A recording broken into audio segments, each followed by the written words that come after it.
20년 성탄절에도 하나님께서 우리 모두에게 크신 은혜를 주시기를 원합니다. 그 영국의 버밍엄에서 이 크리스마스, 이 성탄절을요, 윈터볼로 하자, 그런, 말하자면, 제안을 정부에 그렇게 제출했다고 그래요. 윈터볼. 이 겨울을 뜻하는 윈터잖아요. 그 다음 페스티벌, 축제를 뜻하는 이 페스티벌을 합쳐서 인터벌. 그래서 이 크리스마스를 인터벌로 하자. 어쨌든지 예수 그리스도하고 상관없는 그냥 세상의 어떤 축제라든지 이런 걸로 그렇게 하고 싶어 하는 그런 마음들을 가지고 의견을 정부에 제출했다고 합니다. 우스갯소리로 올해 산타는 1월 9일 날 올 것이다. 그런 얘기를 하대요. 왜요? 25일 성탄절이 오면 2주간 동안 자가격리를 하다가 14일 지난 다음에 1월 9일 올 것이다. 여기에도 보면 어떤 예수님에게 관심을 가지고 예수님이 누군가의 관심보다도 산타에게 관심을 가지는 어떤 그런 모습. 그래서 지금 늘 성탄절 될 때마다 얘기입니다만은 예수님에 대해서 생각하고 기다리고 그 예수님이 우리에게 어떤 분인가를 생각하기보다는 늘 상업적이고 그냥 노는 또 하루 쉬는 어떤 그런 난로들 생각하는 그런 점점 흐름이 경향이 지금 그렇게 흘러가고 있죠. 왜 그럴까요? 어쨌든 예수님하고 관계 지으는 것을 부담스러워하는 거예요. 왜요? 예수님의 은혜를 생각한다. 예수님 우리 죄를 사하시고 우리의 구원주가 되게 데려오고 이 땅에 오셨다면 우리가 뭔가 예수님에 대해서 고마움과 감사함과 뭐를 해야 될 것 같은 어떤 그런 부담감을 가진 거예요. 그래서 어쨌든지 예수는 관계없다라고 그렇게 하고 싶은 거죠. 그래서 사람들은 어떻게 하든지 성탄절을 그냥 예수님을 생각하기보다도 선물이나 산타나 예를 들면 노는 거나 이런 것들을 생각하려는 그런 경향이 있다. 만약 예수님을 더 생각하게 된다면 예수님의 말씀대로 살아야 될 것 같고 예수님의 은혜를 생각한다면 또 그 보답하는 그런 모습으로 살아가야 될 것이니까 내 삶에 많은 제약을 받을 것 같은 그런 부담감을 덜어버리려고 어쨌든지 성탄절도 예수님이 오신 날이 분명하고 예수님 오신 날을 기억하여 기념하면서 지키는 날인데도 어쨌든지 이거는 그냥 윈터볼이라든지 뭐 산타라든지 이런 그 생각으로 예수님과 자꾸 거리감을 두려고 하는 그런 인간의 습성이 있다는 사실을 알 수가 있습니다. 가만히 생각해 보면 왜 그럴까요? 예수님은 오신 것부터 희생으로 오셨고요. 예수님은 가르치는 것부터 희생을 가르치고 그랬잖아요. 섬겨라, 희생해라. 우리 예수님께서 희생의 어떤 그런 본을 보여주셨고, 그러니까 사람들은 예수 따라가다가는 정말로 남 좋은 일만 하고 나는 고생하고 내가 죽어야 되고 내가 희생해야 되구나 이런 것이 부담스러운 것이죠. 그래서 예수님하고 자꾸만 멀어지려고 그래요. 그래서 정말 이 예수님께서 사셨던 그 희생 정말 부담스럽고 말하자면 피하고 싶고, 그런데 우리들에게 감동 주는 얘기는 어떤 얘기가 감동 주던가요? 우리들이 감동했잖아요. 지난 주간에 저도 정말 눈물을 몇 번이나 흐르면서 말씀을 준비하는 예화라든지 어떤 얘기라든지 이런 것들을 보면서 눈물을 흘리면서 정말 또 말씀을 준비하고 또 예화들을 정리하고, 정리 안 하고 미뤄둔 예화들이 한 책으로 5권 분량의 책이 있더라고요. 책에 그런 분량이 있더라고요. 그래서 다 이중된 것, 중복된 것도 삭제하고 또 감동적인 것도 정리하고 이렇게 하고, 그런데 대부분 눈물 흘리고 감동을 주는 그런 예화들은 희생의 결과, 말하자면 희생하는 그 현장 때문에 사람들이 감동을 하고 눈물을 흘리고 그러더란 말이죠. 그러니까 희생이 이렇게 가치 있고 고귀한데도 사람들은 내가 해야 된다는 것은 별로 좋아하지 않고 부담을 느껴요. 다른 사람이 하면은 거기에 감동을 느끼면서도 나는 안 하려고 그래. 그러나 돌이켜보면 희생이 이렇게 다른 사람을 감동 주고 뭔가 정말 의미 있고 가치 있는 것이라는 것을 우리가 생각해 볼 수 있잖아요. 망설일 것 없이 두말할 것 없이. 근데 왜 우리는 이렇게 가치 있는 것을 피하려고 그러고 안 하려고 그러죠? 이건 아니잖아요. 문제잖아요. 그래서 저는 이 기사도 보고서도 참 눈물을 흘렸는데요. 착한 건물주님, 고객님께 이 고마움을 나누겠습니다 하고서 건물주가 맞아면 임대료를 이제 코로나 끝날 때까지 안 받겠다 혹은 깎아준다 이런 게 요즘에 많이 일어나잖아요. 근데 이분도 뭐라 그러냐면 앞으로 우리도 설렁탕, 굴국밥, 소고기국밥 5,000원으로 판매하겠습니다. 주인이 건물주가 우리를 생각하면서 이렇게 하니까 우리도 양보하고 시작하겠습니다. 뭐 이런 현수막을 걸었는데 이런 것들도 보면 굉장히 감동적이죠. 인천 서구 청라동의 한 음식점 앞에 그 점주가 이렇게 붙였던 거예요. 또 한 사진을 보면서 또 이것도 참 감동적이고 눈물 나요. 이건 김정은 보건의료노조 서울 서남병원 지부장 김정은 씨가 이제 정말 이 인터뷰를 하는 겁니다. 정말 우리 못 살겠다. 우리 간호사들, 의료진들 이제 정말 힘이 다 빠지고 소진되었다. 빨리 인력을 보충해줘야 된다라는 그런 호소예요. 변기물에 발 담그고 방호복 찢는 치매 코로나 환자, 치매 노인을 관리하는 것도 힘들겠지만 코로나 환자 또 관리하는 것도 얼마나 힘들겠습니까? 식사 수발을 들여야 되고 기저귀를 갈아줘야 되고 화장실 청소하고 오직하면 도망가고 싶습니다. 그럼에도 불구하고 내 수고와 애씀으로 생명을 살려야 된다. 그런 것 때문에 정말 그 자리를 지키는 거 아니겠습니까? 그러니까 우리는 이런 걸 보고 감동하잖아요. 고맙고. 그건 다른 사람이 하는 것은 이렇게 감동이고 고마운데 우리 또 하려고 하는 것이 마땅할지인데 우리는 피하고 싶단 말이죠. 어떻게 하든지 예수님과 관계를 정리하고 싶단 말이죠. 이게 아니다. 코로나 시대 의료진들이 너무 희생이 크고 고마워서 이런 배지를 달고 다니죠. 의료진들 고맙다고. 그건 건물주가 임대료를 내려주는 것도 쉬운 일이 아니지만 또 자기 희생이고 그래서 고마워서 음식값을 또 깎아가지고 또 내려서 파는 것도 그 말하자면 영업장의 희생이고 우리는 누군가의 희생으로 살아가구나 이래도 과언이 아니죠. 정말 이게 정말 가치 있는 건데 우리는 안 하려고 해서는 안 되겠다. 이런 생각도 우리가 들어야 되지 않겠습니까? 여러분 남을 위해서 살면 그 남만 좋은 일 하고 나한테는 아무 손해나는 것이다. 그렇게 생각을 하면 안 됩니다. 남한테 좋은 일 하면 나도 행복하고 기쁘고 나도 좋은 일이다. 나한테도 유익한 일이다. 이것을 알아야 우리가 좀 더 희생적인 그런 삶을 살겠죠? 세르반테스라고 유명한 그 돈키호테 작품을 썼던 이 세르반테스가 바로 그것을 자기가 고백을 하고 얘기를 합니다.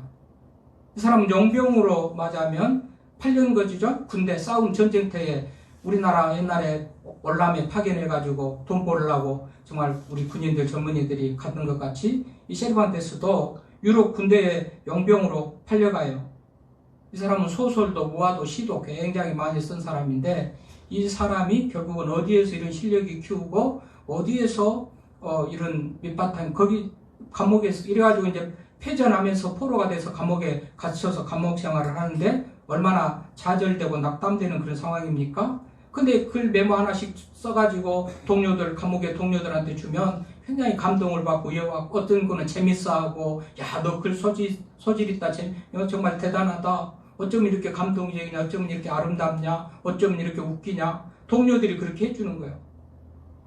그래서요 이게 차츰차츰 쌓이고 늘어가가지고요 돈키호테가 바로 그때 감옥 속에서 그렇게 나왔다고 그러면서요 남에게만 동료들이 보면서 기뻐하고 즐거워하고 감동이니까 남을 위해서 쓴다고 그 감옥 속에서 좌절하고 폐자한방 돼가지고 감옥에서 낙담하고 좌절하는 동료들을 위로한다고 격려한다고 써준 그 말이 결국은 자기 작가가 되는 그런 길이었다는 거예요. 그러니까 남한테만 좋은 일을 한 게 아니고 나한테 좋은 일이 된다라는 것을 우리가 이것을 꼭 알아야 돼요. 그래서요 정말 누군가를 위해서 희생한다는 것은 모두에게 감동이지만 그 사람만 좋은 게 아니고 나한테도 좋은 일이다. 그래서 보십시오. 이때쯤 되면 혹은 또 정말 세상이 어떤 막 부정과 부패와 불의로 정말 절망할 때도 그래도 가끔씩 오아시스 같이 어떤 미담들이 전해지면서 이래서 살만한 세상 이런 얘기들이 나오죠. 그 미담들이 또 다 뭡니까? 희생적인 어떤 그런 일들 아니던가요? 이거예요. 희생이라는 게. 그래서 성탄절은 희생의 계절이에요. 희생의 계절. 성탄절의 색깔은 한 3가지로 정리를 합니다. 빨강색, 하얀색, 순결과 거룩의 하얀색, 빨강색, 희생, 그리스도의 피죠. 하나는 녹색, 생명의 색이에요. 그래서 트리를 할 때도 녹색으로 하고 생명의 색, 어떤 생명의 색, 성탄절은 하자면 생명을 주러 오셨고 예수님의 어떤 생명, 이 땅에 오실 때 모든 사람을 살리고 생명을 주러 오셨잖아요. 그래서 성탄절은 생명의 색, 생명나무를 상징하고 생명의 색이에요. 하얀색, 눈도 상징하고 겨울이니까 깨끗한 하얀 것은 순결과 거룩을 상징하죠. 그래서 어제까지만 해도 제가 보라색으로 이 수토를 했는데 오늘은 하얀색이요. 이 성탄절은 이 거룩한 날이에요. 고요한 밤, 거룩한 밤. 예수님이 이 땅에 오시는 거룩한 날. 그래서 이 성탄절은 하얀색. 또 하나는 빨간색. 이게 포인세티아, 빨간색. 다른 어떤 꽃보다도 말하자면 빨갛답니다. 왜 그러죠? 왜 성탄절의 꽃이죠? 이게 예수 그리스도의 피, 보혈을 상징하는 거예요. 아무 의미 없이 갖다 놓은 게 아니고 의미 있게 다 이렇게 갖다 놓은 거예요. 자, 포인세타를 볼 때도 주의 피, 그러니까 하얀색, 순결, 거룩 혹은 생명, 녹색, 그거는 딱 놔두고 오늘은 희생, 그리스도의 피에 대해서 좀 집중적으로 말씀을 드리려고 하는데요. 예, 이 피, 희생이요. 죽으려고 오셨잖아요, 예수님이. 우리를 위해서 구원하시고 당신은 죽으시고. 이것을 조금 더 이해하기 쉽게 설명해 주는 얘기가 있어요. 예, 광부하시라는 그런 어떤 제목의 얘기인데요. 광부.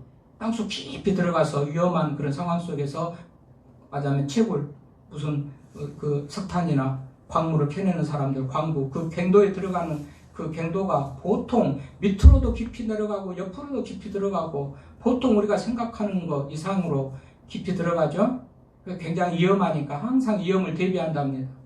그 중에서 하나가 새를 가지고 간다고 그래요. 왜냐하면 그 광 속에서는 뭐 무너져서 위험한 일도 있지만 뜻하지 않는 그 가스들이 터져가지고요. 그 이렇게 사고가 많이 일어난답니다. 그래서 새를 가지고 가면 가스가 있을 때 새가 민감하게 반응한대요. 그래서 깍 소리를 지르고 새가 가스가 있으면 죽는다는 거예요. 그러면 이제 빨리 밖으로 나오고 뭐 가스를 뭐 이렇게 다시 밖으로 품어낸다든가 어떤 조치를 하고 들어가고 그러겠죠.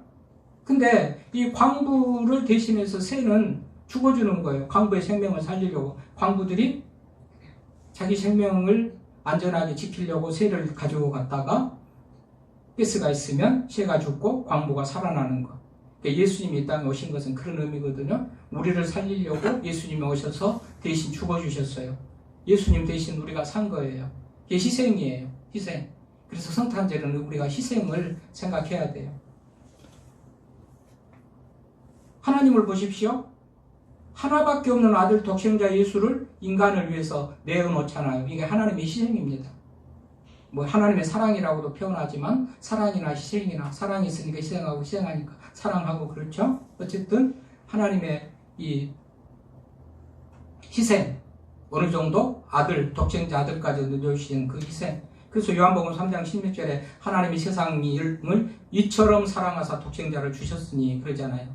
이 아들 하나님께서 이 땅에 아들을 보내신 것은 하나님의 희생이에요. 아까운 것들이 세상에서 내어놓기 싫은 아까운 것들이 많고 그 중에서도 뭐니 해도 자식을 어떻게 죽으라고 내놓는 부모가 어디 있겠습니까? 많은 하나님은 그래서 희생이죠. 희생이에요. 예수님을 보십시오. 예수님은 완전한 희생이죠. 희생 제물이라는 말씀도 성경에 있습니다만 예수님은 보십시오. 원래 하나님이시잖아요. 하늘 보좌를 버리고 내려왔다고 빌립보서 2장이 그렇게 말하고 있죠. 그는 근본 하나님의 본체신데 하나님과 동등됨을 여길 것으로 취하지 않고 자기를 비워서 종의 형체를 입고 이 땅에 오셨다. 성육신의 사건을 그렇게 말해요. 완전한 예수님의 희생입니다. 하나님됨을 포기했다. 하늘을 포기하고 땅에 내려오셨다.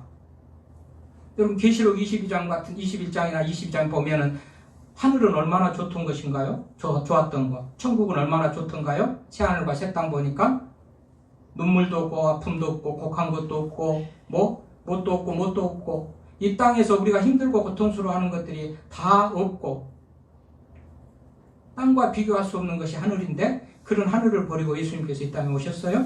하나님 됨을 버리고 오셨어요. 그 영광을 버리고 오셨어요. 그 보좌를 버리고 오셨어요. 그 모든 삶의 환경 여건들을 버리고 오셨어요? 비교가 안 되는 이 땅은 슬픔과 눈물과 정말로 고통과 죄악으로 가득한 이 땅에 우리 주님이 오신 것은 그야말로 우리 주님의 희생입니다. 모든 것을 버리고 이 땅에 오신 주님의 희생 아닙니까? 마리아를 보십시오. 하나님 예수님은 뭐 그렇다 치고 본인들이 계획하고 인류를 구원하려고 희생을 작정하고 각오하고 하신 일이라고 치더라도 땅에서는 마리아를 보십시오. 끝없이 하나님께서 마리아를 찍어가지고 요셉이라는 청년하고 약혼해가지고 내일 모레 결혼할 건데 하나님께서 마리아를 찍어가지고 네가 좀 아들을 낳아야 되겠다. 그런 거 아닙니까? 성령으로 잉태해서. 뭐죠? 이게 마리아가 맞으면 받아들인다는 거. 마리아가 받아들인다는 것은 약혼자로부터 버림받을 수도 있고 사람들에게 돌 맞아서 죽고. 왜요? 가늠한 여인이요. 약혼을 하고 결혼을 안 하고 남녀 관계가 없이 맞으면 아이를 가진다는 것은 누구하고 다른 사람하고 관계 속에서 가진 것이 분명하기 때문에 돌에 맞아 죽는 거예요. 율법의 규정에. 그러면 마리아는 희생을 각오한 거잖아요. 죽어도 좋다. 다른 사람이 돌팔매질해도 좋다. 약혼자 요셉이 의심하고 부정하다고 생각하고 버려도 좋다. 자신의 모든 것을 희생하고 각오하고 예수님이 이 땅에 오신 그 맞으면 통로가 됐던 거죠. 요셉은 또 어쩌습니까? 약혼자가 임신을 했어요. 누구 아이인지도 몰라요. 뱃속에 든 아이가 누구 아이인지도 몰라면 아버지 되는 것을 자청을 하면서 맞으면 거부하지 않고 받아들이면서 자청을 하고 마리아하고 결혼하고 친구들이나 지인들이 가족들이 얼마나 그야말로 정말 반대하고 이렇게 비난하고 이런 것들도 감수하고 그것을 인정하고 또 받아들이죠. 뭐죠? 다 희생이요. 하나님, 예수님, 마리아, 요셉. 예수님이 이 땅에 오는 과정은 출발부터 끝까지 모두가 다 희생이었다. 희생이요. 오늘 본문에도 보니까 예수님께서 이 땅에 오셔서 죽을 것을 얘기하는 그런 예언인데 그는 멸시를 받아서 사람들에게 버림받았고 강고를 많이 겪었고 질고를 아는 자고 모든 사람들에게 다 멸시를 당하는 것 같은 그런 모습으로 죽음을 당하는데 그런데 그 죽음이 우리의 질고를 지고 우리의 슬픔을 당하고 우리를 생각하기를 우리 때문에 그가 찔르면 우리의 허물 우리의 상함 우리의 죄악 모든 것 때문에 죽었다 그렇게 말해주고 있잖아요. 그러니까 이것을 우리가 믿는데 그러니까 예수님 우리를 위해서 그렇게 주셨다는데 우리도 예수님과 예수님을 위해서 뭔가를 해야 되고 보답해야 될 것 같은 그것 때문에 예수님을 자꾸 안 믿으려고 그래. 안 믿으려고. 거부하고 부정하고. 왜요? 그것을 믿으면 나도 예수님에게 뭔가 해야 되겠잖아요. 감사의 표현을 해야 되겠잖아요. 그리고 또 그분이 하라고 하면은 거부하지 못하고 살 수밖에 없는 그런 코끼리 인생이 되겠잖아요. 그래서 사람들이 예수님 믿는 것을 싫어하고 거부해요. 그러나 따지고 보면 예수님이 우리를 위해서 죽으시고 영원한 생명을 얻게 하고 영생을 우리들에게 선물로 주시기 위해서 이 땅에 오셔가지고 우리를 위해서 죽어주셨다고 하니 그래서 이 성탄절은 우리들에게 감격스러운 날이고 기쁜 날이죠. 그래서 오늘은 코로나에 맞으면 정말 확산의 위험 속에서도 그 은혜를 생각하면 예배할 수밖에 없는 거죠.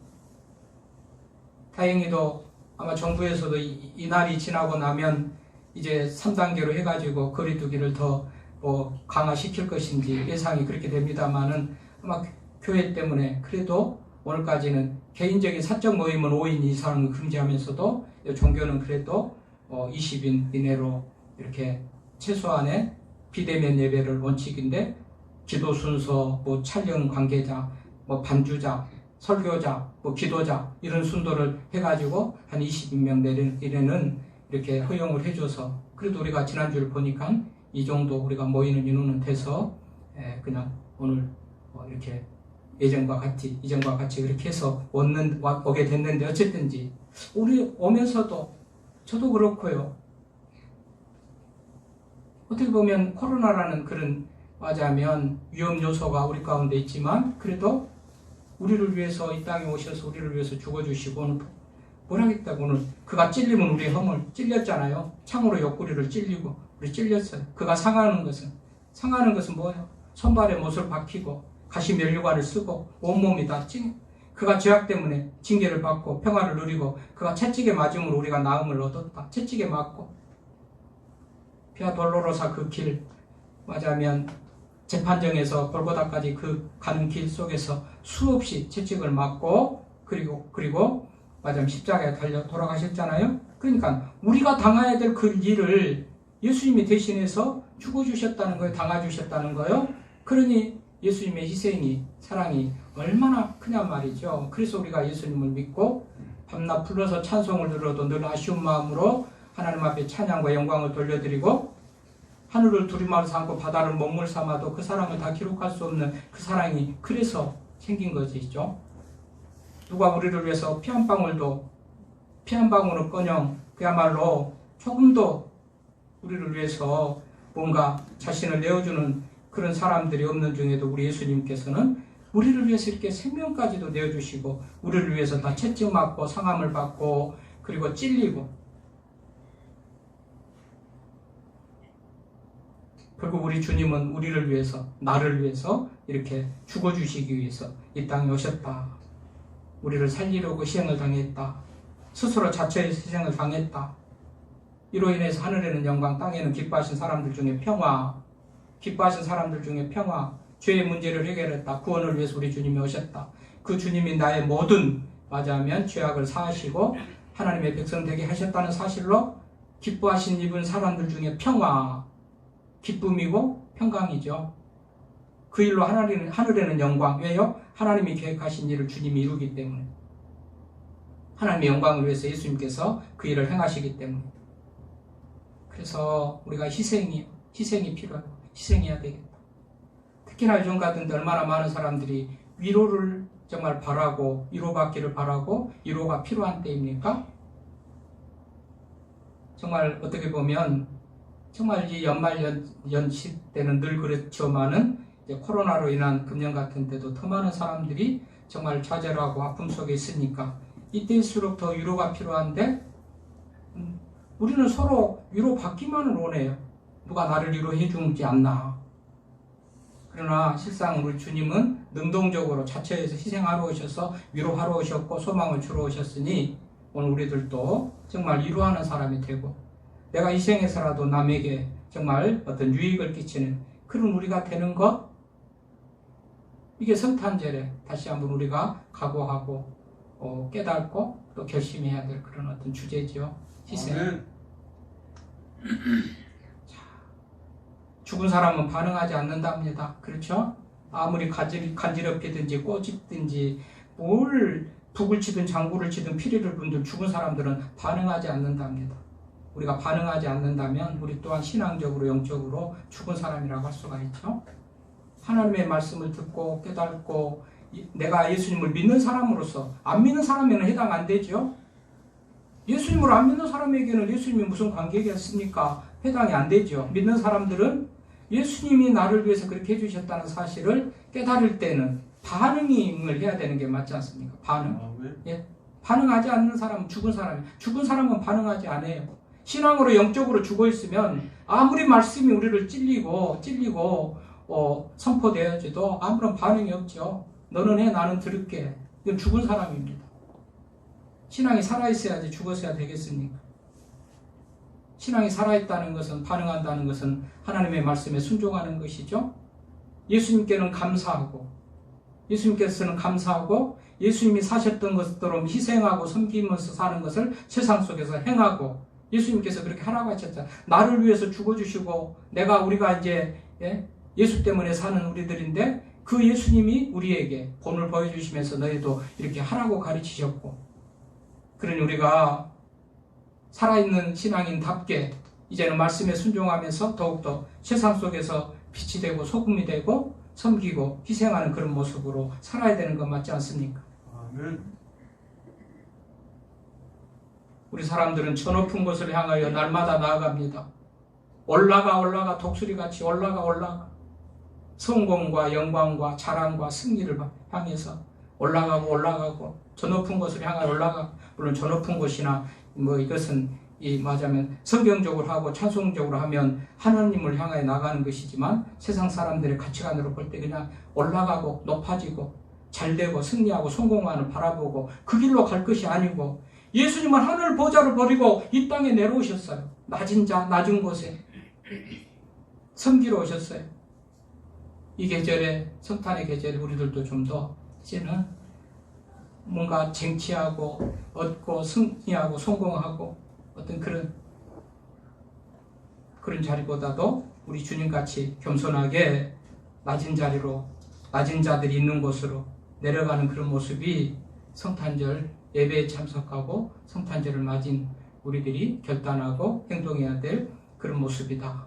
다시 한번 이 성탄절에 금년에는 희생, 예수님의 희생, 하나님의 희생을, 마리아의 희생을, 요셉의 희생을